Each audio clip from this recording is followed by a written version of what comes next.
Hey guys, welcome to episode 40 of Spookcast. मैं हूं मंजिला और आज हम सुनने वाले हैं एक Spookcast original story. It's Valentine's week, so let me ask you a question first. क्या हर लव स्टोरी का हमेशा हैप्पी एंडिंग होता है? ज़रा सोचिए तो। नहीं ना? एग्जैक्टली। सो आज मैं आपके लिए एक ऐसी ही ओरिजिनल स्टोरी लाई हूँ जिसकी शुरुआत तो एक बहुत ही नॉर्मल रिलेशन की तरह हुई थी, but it quickly turns into a terrifying horror ride that you can't escape. तो चलिए आज की कहानी शुरू करते हैं। मेरी ये कहानी अगर आपको अच्छी लगे तो रेटिंग देना मत भूलिए, फॉलो करना मत भूलिए। बढ़ते हैं आज की कहानी की तरफ। सुनते रहिए स्पूककास्ट अभी और मंजिला के साथ।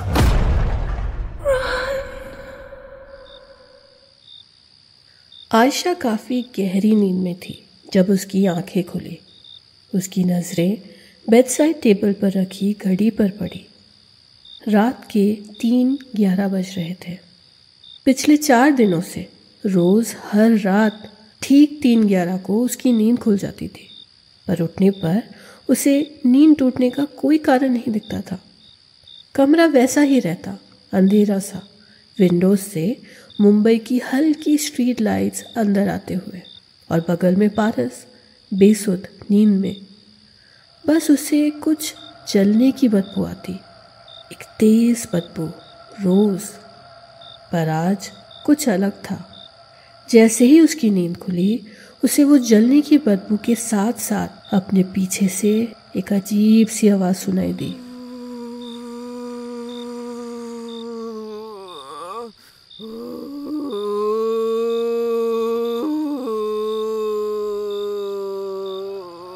एक अजीब सी आवाज़ जो उसने पहले कभी नहीं सुनी थी, मानो कोई दर्द से कर्रा रहा हो।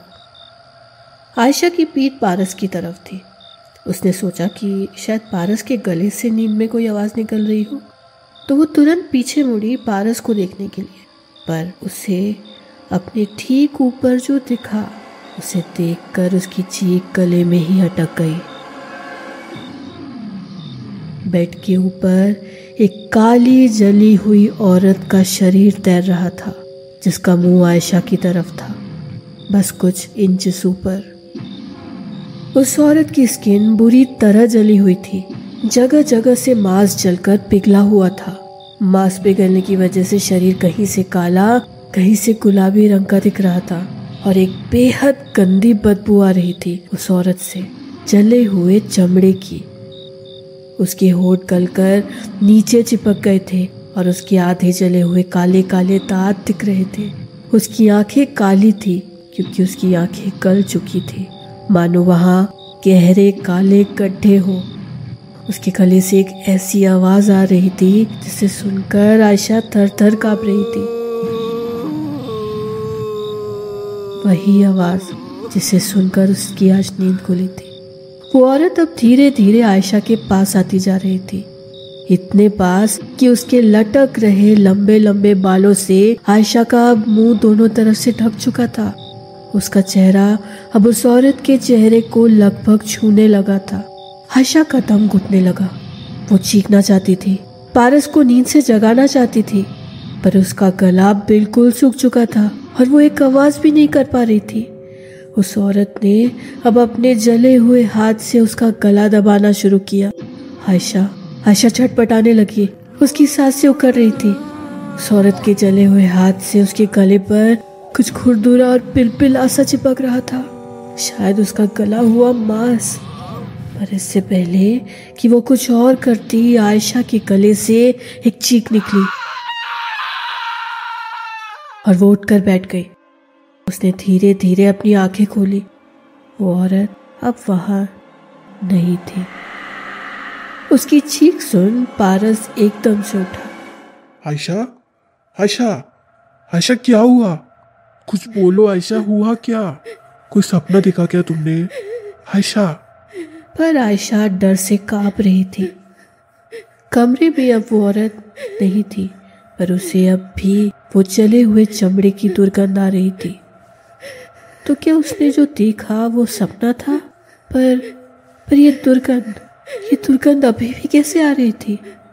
आयशा को कुछ समझ नहीं आ रहा था। अगर उसने सच में सपना देखा था तो वो कुछ ज्यादा ही रियल था और बहुत ज्यादा डरावना। वो रोने लगी और उसने पारस को पूरी बात बताई। सिर्फ आज का सपना ही नहीं बल्कि पिछले 4 दिनों से हो रही सारी बातें। पूरी बात सुनकर पारस का मुंह सफेद पड़ गया। शायद वो भी डर गया था ये सब सुनकर।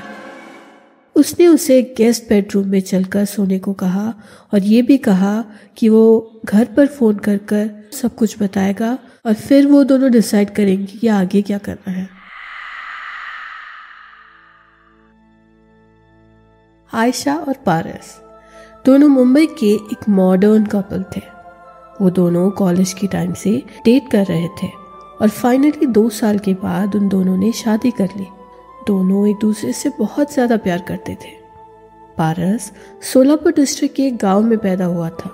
उसका अक्सर अपने गांव के घर में आना जाना लगा रहता। कई बार वो वहां महीनों तक रहता। वहीं आयशा मुंबई में ही पली बड़ी थी। वो कभी किसी गांव में न रही थी न घूमने गई थी। उनकी शादी को अब 2 महीने हो चुके थे। सब कुछ अच्छा चल रहा था। पारस अपना फैमिली बिजनेस संभाल रहा था। वहीं आयशा की जॉब एक कॉर्पोरेट फर्म में लग गई थी और 1 महीने बाद उसकी ज्वाइनिंग थी। पर बिना किसी चेतावनी के इस रात के आतंक ने अचानक उन दोनों को परेशान कर दिया था। उन दोनों की खुशनुमा जिंदगी में अचानक डर और चिंता का माहौल बन गया था। उस हादसे के बाद पारस ने एक दिन कहा, आयशा, मुझे अपने गांव के पुराने वाड़े का थोड़ा रेनोवेशन करना है। चलोगी क्या मेरे साथ? मुझे लगता है हम दोनों को एक चेंज की जरूरत है ना? आयशा को लगा मानो पारस ने उसके मन की बात बोल दी हो। उसे भी इस घर से कुछ दिन दूर रहना था। उस रात के बाद कोई भी हादसा नहीं हुआ था उसके साथ, पर उसे उसका बेडरूम उस औरत की याद दिलाता रहता जिसका उसके पास कोई एक्सप्लेनेशन नहीं था। तो उसने मना नहीं किया और वो दोनों कुछ दिन बाद पारस के गांव चले गए। ये पहला ट्रिप था आयशा का किसी गांव में। गांव में जाते ही आयशा पारस का घर देखकर हैरान रह गई। ये कोई छोटा मोटा मिट्टी का घर नहीं था। ये एक भव्य मराठा स्टाइल 2 मंजिला वाड़ा था जो कई कमरों से भरा था। इसका कंस्ट्रक्शन काफी पुराना था और पुराने जमाने का आर्किटेक्चर चारों तरफ दिख रहा था। हर दीवार पर पुरानी तस्वीरें, लकड़ियों की मूर्तियां, कार्विंग वाले खंबे, मानो वो किसी पुराने महल में हो। आयशा को ये सब बहुत अच्छा लग रहा था। उसे यहाँ की विंटेज वाइब्स बहुत पसंद आ रही थी। पहले कुछ दिन तो सब अच्छा था। हमेशा घर लोगों से भरा रहता। गांव वाले हमेशा मिलने आते। हंसी मजाक, मेहमान नवाजी, ये सब शाम तक चलता रहता।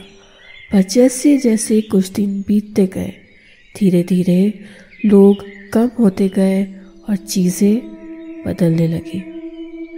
एक चीज जो आयशा ने सबसे पहले नोटिस की वो ये थी कि कोई उस वाड़े के दूसरे फ्लोर पर नहीं जाता था। वहां की सीढ़ियां तक कोई नहीं चढ़ता था, जो बहुत अजीब था। जब उसने इस बारे में पारस से पूछा तो पारस ने उसे बताया कि 2nd फ्लोर के पिलर कई जगह पर कमजोर हो चुके थे। वहां रहना रिस्की था, इसीलिए रेनोवेशन का काम हो रहा था। आयशा एक साइलेंट ऑब्जर्वर थी, तो उसने ज्यादा कुछ नहीं कहा और वो चुप रही। एक दिन दोपहर को वो ऐसे ही बोर हो रही थी। पारस किसी काम से बाहर गया था और घर के लोग खाना खाकर रेस्ट कर रहे थे। तो आयशा ने 2nd फ्लोर को एक्सप्लोर करने की सोची। 2nd फ्लोर पर जाने के लिए घर के आंगन के कोने से एक सीढ़ी थी जो दोनों तरफ दीवारों से ढकी थी। जगह जगह पर मशाल लगाने की सुविधा तो थी वहां, पर दिन में भी वहां बहुत ज्यादा अंधेरा था। आयशा ने अपने रूम से टॉर्च उठाया और वो उन सीढ़ियों पर चुपचाप चढ़ने लगी। चारों तरफ मकड़ी के जाले थे, मानो कई दिनों कई सालों से उन सीढ़ियों पर कोई नहीं चढ़ा हो। सीढ़ियों से चढ़कर वो एक प्लेटफॉर्म पर पहुंची जो घर के बैक साइड पर थी। उस प्लेटफॉर्म के दोनों तरफ टोटल 6 कमरे थे। तीन दोनों तरफ, और प्लेटफॉर्म के सामने एक रेलिंग थी जो कमरों के सामने से होकर गुजर रही थी। उस रेलिंग से वाड़े के पीछे का बगीचा दिख रहा था। राइट साइड के कमरों की तरफ तो जाना मुश्किल ही था, क्योंकि तीनों कमरों के अंदर और बाहर पुराना टूटा फूटा सामान पड़ा था। दरवाजे खुले हुए थे और चारों तरफ धूल और मकड़ी के जाले थे। पर लेफ्ट साइड का गलियारा खाली था। पहले और आखिरी रूम के दरवाजे खुले हुए थे, उसमें भी धूल, जाले और पुराना सामान रखा था। पर दूसरा दरवाजा लॉक था। आयशा ने उस दरवाजे को हिलाया, पर उसकी नजर दरवाजे की ऊपर गई। उस पर पुराने जमाने की चेन वाली कुंडी लगी थी, जिस पर एक मोटा सा ताला था और उस पर लाल कपड़ा बंधा हुआ था। उस लाल कपड़े के आसपास सिंदूर, सूखी हुई धान और अक्षदा के टुकड़े दिख रहे थे उसे। वो दरवाजा दूसरे दरवाजों के मुकाबले ज्यादा पुराना भी लग रहा था। आयशा इस दरवाजे को देख ही रही थी कि तभी उसे एक आवाज सुनाई दी अपने पीछे से। ताई, आप यहाँ क्या कर रहे हो ताई? यहाँ ना बना है, आपको पता है ना? वो मुड़ी। पीछे मोहन काका खड़े थे, उस घर के 30 साल पुराने बावर्ची। ओ काका, मैं तो बस देख रही थी कि यहाँ क्या है। कुछ फोटोज खींचकर मैं लौट जाऊंगी काका, बस आधा घंटा लगेगा, आप जाओ। ये जगह ठीक नहीं है, यहाँ मत रुकिए। आपको उस जगह के बारे में किसी ने कुछ बताया नहीं है क्या? उन्होंने उस बंद दरवाजे को देखते हुए कहा। आयशा ने ध्यान से मोहन काका को देखा। उनके चेहरे पर अब एक डर था। उसकी क्यूरियोसिटी और बढ़ गई। क्या बात है काका? इस कमरे में कुछ है क्या? ताई, इस बारे में आप पारस भाव से पूछो, मुझसे नहीं। आप बस चलो यहाँ से जल्दी। आप दोबारा यहाँ कभी बताना यहाँ। मोहन काका के इस रिएक्शन ने आयशा को काफी हैरान कर दिया। वो समझ चुकी थी कि इस दरवाजे का कोई तो सीक्रेट था, इस ऊपर के फ्लोर का कोई सीक्रेट था जो मोहन काका उसे नहीं बता रहे थे। बाकी के सब दरवाजे खुले हुए थे, पर वो एक दरवाजा बंद था। उसके लॉक पर पूजा का लाल कपड़ा बंधा हुआ था। मतलब जरूर यहाँ पर कुछ हुआ है, या जरूर इस कमरे में कुछ है। सो उसने पारस से पूछने की सोची। रात को उसने पारस से इसके बारे में पूछा। पारस ने पहले उस पर गुस्सा किया कि वो वहां क्यों गई थी, पर जब आयशा उस रूम के बारे में बार बार पूछने लगी तब उसने कहा, अरे ऊपर में से एक पुराना स्टोर रूम है आयशा। तुम भी ना हर चीज में मिस्ट्री ढूंढने लगती हो। मोहन काका बूढ़े हैं, उन्हें सबकी चिंता होती है, और उनके एक्सप्रेशंस वो तो हमेशा ऐसे ही सीरियस होते हैं। इसका अब तुम कुछ अलग से मतलब मत निकालना प्लीज, वहाँ कुछ नहीं है। पर आयशा की क्यूरियोसिटी अब पीक पर थी। स्टोर रूम के लॉक पर पूजा का कपड़ा कौन बांधता है? वो समझ गई थी कि पारस झूठ बोल रहा था। उसे पता था हर परिवार के अपने कुछ राज होते हैं, और उसने इस परिवार के इस राज को पता लगाने की सोची। पर आयशा को ज्यादा कुछ करने की जरूरत नहीं पड़ने वाली थी, क्योंकि उस रूम का राज तो खुद ब खुद उसके सामने खुल रहा था। बस वो अब तक इस बात से अनजान थी। 2 दिन बाद जब आयशा नहाकर अपने कमरे में आई, उसे ड्रेसिंग टेबल पर रखे अपने मॉइस्चराइजर के डब्बे पर कुछ काला नजर आया। उसने उसे उठाकर देखा। वो जली हुई राख थी। आयशा हैरान थी। ये राख यहाँ कैसे आई? कमरा तो बंद था और पारस बाहर गया था। शाम को जब पारस लौटा, उसने उसे वो राख दिखाई, पर उसने इस बात को हंसी में उड़ा दिया। उसका कहना था कि वो जब नहाने गई थी तब शायद घर के किसी बच्चे ने गंदे हाथों से उसके मॉइस्चराइजर के डब्बे को पकड़ा था। बट आयशा को उसकी बात बिल्कुल कन्विंसिंग नहीं लगी, क्योंकि उनके रूम के दरवाजे के ऊपर चेन वाली कुंडी थी, जहां बच्चों का हाथ पहुंचना इम्पॉसिबल था। पारस फिर कुछ छुपा रहा था। वो चुप रही। उसे एक अनजान डर ने घेर लिया था, क्योंकि उस राख को देखकर आयशा के दिमाग में मुंबई के अपने फ्लैट में दिखी उस जली हुई औरत की भयानक यादें वापस लौट चुकी थी। और अगले ही रात जो हुआ उसने आयशा के डर को फिर से जगा दिया। रात को वो और पारस कमरे में सो रहे थे। आयशा की नींद इन हादसों के बाद से थोड़ी कच्ची हो गई थी। अचानक उसे रात को अपने कमरे के दरवाजे के खुलने की आवाज सुनाई दी।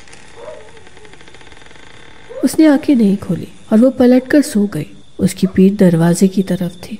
उसे लगा पारस बाथरूम से लौटा था।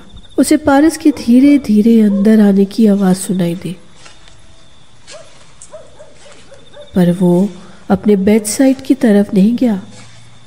आयशा को पारस के पैर की आवाज अपने तरफ आती सुनाई दी। फिर पारस उसके पीछे आकर खड़ा हो गया, चुपचाप उसके बेड के पास। आयशा की आंखें अब तक बंद थी, पर वो एक्टिवली सुनने की कोशिश कर रही थी कि पारस उसके पीछे खड़ा होकर क्या कर रहा था। क्या वो उसका फोन चेक कर रहा था? पर उसे कोई आवाज नहीं सुनाई दे रही थी उसके सांसों की आवाजों के अलावा। और तभी आयशा को एक ऐसी आवाज सुनाई थी जो उसने पहले भी सुनी थी।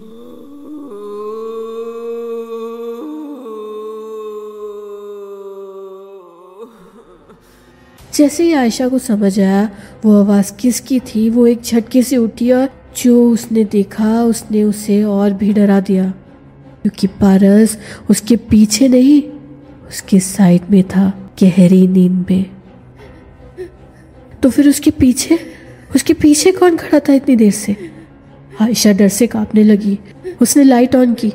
रूम में कोई नहीं था, बस उनके रूम का दरवाजा जो वो लॉक करके सोई थी वो खुला था और जमीन पर काली राख से बने पैरों के निशान थे, दरवाजे से उसके बेड तक।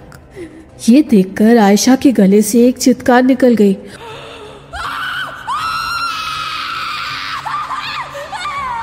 और वो बहुत जोर जोर से रोने लगी। पारस नींद से जग गया जब आयशा ने उसको खुला हुआ दरवाजा और वो राख से बने पैरों के निशान दिखाए। पारस की जैसे हवाइयां उड़ गई। उसका मुंह डर से सफेद पड़ गया, मानो उसने कोई भूत देख लिया हो। वो पैनिक करने लगा और उसने आयशा को तुरंत रूम से चलकर किसी दूसरे कमरे में चलने को कहा। पारस का रिएक्शन देख आयशा हैरान हो गई। ये पारस इतना क्यों डर रहा था? उसने तो कुछ देखा भी नहीं था। या फिर उसे कुछ ऐसा पता था जो अभी तक वो आयशा से छुपा रहा था, वो सोचने लगी।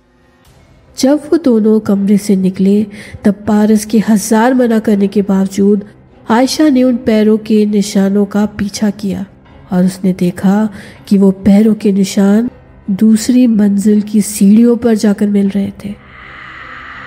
इसका मतलब वो जो कोई भी थी वो दूसरे मंजिल से उनके कमरे में आई थी। पर कौन? क्या इस वाड़े में कोई आत्मा थी या फिर कोई आयशा और पारस को डराने की कोशिश कर रहा था? वो डरावनी आवाज आयशा को फिर आज क्यों सुनाई दी थी? और उस दरवाजे के पीछे, उसके पीछे क्या राज छुपा था? इन सवालों का सच जानने के लिए अगले हफ्ते इस कहानी का दूसरा भाग जरूर सुनिए। आज की कहानी बस यहीं तक। Hope you guys liked it. अगर कहानी अच्छी लगी है तो अपने फ्रेंड्स एंड फैमिली के साथ जरूर शेयर करिए। और अगर आप अपना कोई एक्सपीरियंस हमारे साथ शेयर करना चाहते हैं तो हमें इंस्टाग्राम पे डीएम करिए या व्हाट्सएप पर एक मैसेज करिए। डिटेल्स डिस्क्रिप्शन में है। फाड़ू फ्राइडेज का नया एपिसोड भी आ चुका है guys, so go check it out. अगले हफ्ते इस कहानी के दूसरे भाग के साथ वील बी बैक। मैं हूँ मंजिला और आप सुन रहे हैं स्पूक कास्ट अवी और मंजिला के साथ। सुनते रहिए स्पूक कास्ट अवी और मंजिला के साथ।